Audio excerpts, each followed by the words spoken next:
नमस्ते। तो आज हम आपको लेके जाने वाले हैं रांची का सबसे प्रसिद्ध मंदिर पहाड़ी मंदिर। यह है पहाड़ी मंदिर का मुख्य द्वार जो कि बहुत ही बड़ा और सुंदर है। जैसे ही मुख्य द्वार से अंदर जाते हैं तो हमें दिखाई देती है ढेर सारी सीढ़ियाँ, क्योंकि पहाड़ी मंदिर में कम से कम 500 सीढ़ियाँ हैं। भगवान पहाड़ी बाबा के दर्शन करने के लिए थोड़ा कष्ट तो उठाना ही पड़ेगा। मंदिर कम से कम 5.5 फीट ऊंचाई पर स्थित है। यह मंदिर का अपना एक बहुत बड़ा इतिहास रह चुका है। इतिहास कुछ ऐसा है कि जब हमारे देश में अंग्रेज़ों का शासन था, तब अंग्रेज़ हमारे स्वतंत्रता सेनानियों को इसी स्थान पर फांसी दिया करते थे। जब अंग्रेज़ों का शासन ख़त्म हुआ, तब हमारे स्वतंत्रता सेनानियों की याद में हम यहाँ पर न कि मंदिर के ध्वज के साथ-साथ राष्ट्रीय ध्वज का भी फहराव करते हैं। यहाँ रांची का सबसे बड़ा राष्ट्रीय ध्वज यहाँ पर फहराया जाता है। उन्हीं स्वतंत्रता सेनानियों की याद में, उनके सम्मान में हम ये राष्ट्रीय ध्वज हर साल 26 जनवरी और 15 अगस्त को फहराते हैं।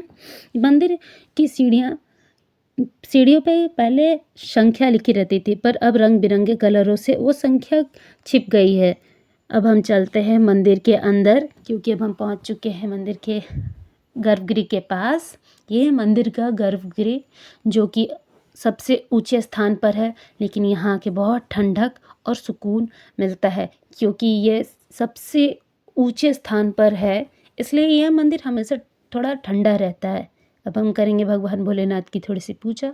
जैसे ही मंदिर से थोड़ा नीचे उतरेंगे हम, तब हमें दिखाई देता है रांची का सुंदर सा नज़ारा, जो कि बहुत ही अच्छा लगता है देखने में।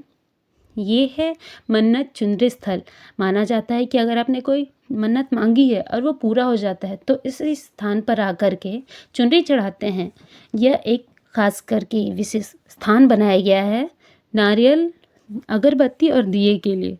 यह स्थल मनाने का ज़रूरत इसलिए पड़ा ताकि मंदिर के अंदर बहुत भीड़ होती है, गर्भगृह के अंदर बहुत भीड़ होती है। अगरबत्ती से या दिए से किसी को नुकसान ना पहुँचे, इसलिए मंदिर के थोड़े से बाहर इस स्थान को बनाया गया, ताकि लोगों की आस्था में भी कोई कमी ना आ सके और किसी को चोट भी ना पहुँचे। ये स्थान पे छोटे छोटे शिवलिंग रखे गए हैं, जहाँ कि आप नारियल चढ़ा के उनका पानी ना भगवान भोलेनाथ को चढ़ा सकते हैं, दिया या अगरबत्ती दिखा सकते हैं। तो हमने भी की यहाँ थोड़ी सी पूजा, जहाँ हमने अपना अगरबत्ती और दिया इस स्थान पे जलाया और सूर्य देव को जल अर्पित किया। क्योंकि हम सुबह सुबह के समय पे गए थे, तो सूर्य देव भी हमारे सामने ही थे, तो उन पे भी थोड़ा सा जल अर्पित किया। और फिर अब हम उतर आते हैं नीचे। जैसे हम नीचे आते हैं, मंदिर के नीचे भाग में दाएं साइड दिखाई देता है हमारा ये माता काली का रौद्र रूप, जो कि बहुत ही सुंदर है। इनकी भी पूजा करने के बाद मंदिर के दाहिने साइड हम दिखाई देता है हमारे ये भव्य शिवलिंग, जो कि काफ़ी बड़ा है और बहुत ही मनमोहक है।